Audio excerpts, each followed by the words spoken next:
Hello and welcome to Cocktails with a Twist of History, your digital destination for all things cocktails. So, whiskey is an overall category of spirit grain alcohol, which has specific subcategories like scotch, Irish whiskey, bourbon. Legally, bourbon can be made anywhere in the United States, but if you ask Kentucky, they will say it has to be from Kentucky. There's more categories than that. Rye, Canadian whiskey, Tennessee whiskey, the list goes on. But before we continue, I want you to send a link of this show to somebody that you know who would enjoy the show so that more people can watch Cocktails with a Twist of History.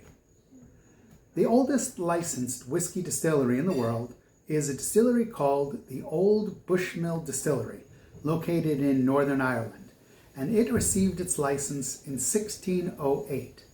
This is not the first maker of whiskey, it's just the one that had an official license from probably the king at the time. This could have been close to what we call scotch today. This is why there are those that say that scotch was created in Ireland. This isn't proof, it was just the first licensed whiskey distillery. Little Mill Distillery is the first licensed producer of what we would call scotch, and it is located in Scotland. Little Mill was granted a license to sell a, quote, excisable liquor, unquote, in 1773. Little Mill Distillery permanently closed in 1994 and was destroyed by a fire in 2004. One of the oldest operating distilleries in existence today is a company called The Glenlivet. And yes, it is The Glenlivet. It was founded by a guy named George Smith, and the Glenlivet Distillery was founded in 1824. It was the first to obtain a license in the pivotal 1823 Excise Act. The Excise Act of 1823 was a law that brought a lot of the major Scotland distilleries, who were illegal at the time, and allowed them to become legal. For decades, many distillers operated illegal distilleries to avoid the high taxes. And in 1823, they decided to reduce the tax so that all of these companies could become legal and it would still be profitable. The founder of the Glenlivet, George Smith, decided that he was going to become the first legal licensed in the area called Speyside, and this was a very breakthrough idea. Okay, I have been talking way too long without a drink in my hand. Here, since we are not talking about cocktails, we're talking specifically about scotch, we're going to try some scotch. So, we've been talking about the Glenlivet, so here we go.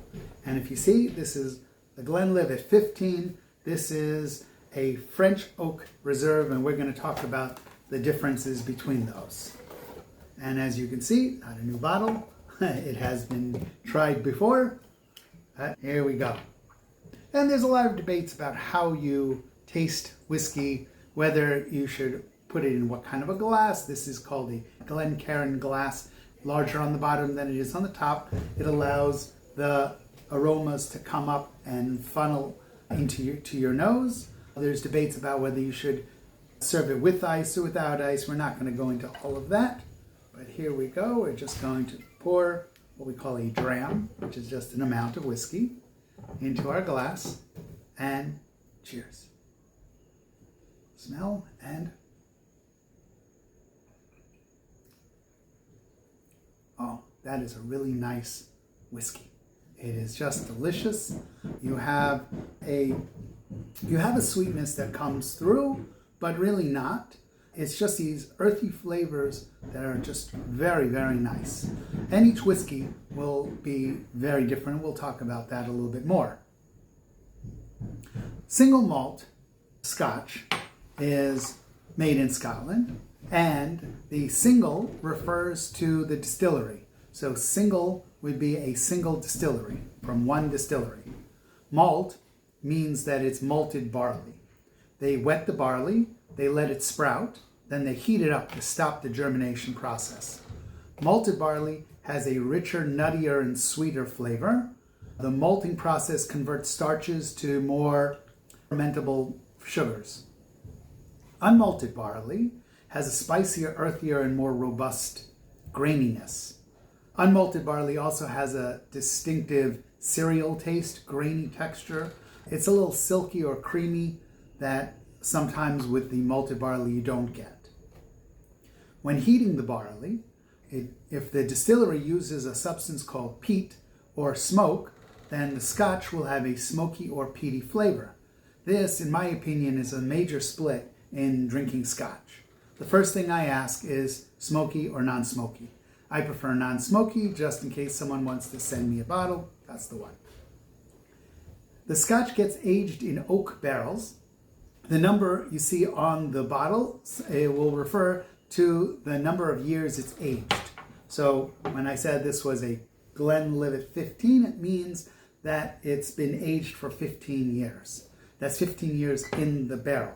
Once they put it into the bottle, it stops the aging process. They have to be made in Scotland, otherwise it's called something else like single malt whiskey. The person at the Scotch distillery who mixes the final barrels is called the master blender. This is a highly skilled position. It requires a very refined palate, a very keen sense of smell, and their job is to combine the barrels of whiskey so that there's a consistent flavor profile. As always, if you know other parts of the history, if you know other stories, we want to know about it. Please, you can put it in the comments, you can email it to us, or you can tell it to the bottle. Also, please make sure you subscribe, make sure you follow, make sure you like, so that more people can enjoy cocktails with a twist of history. Thank you.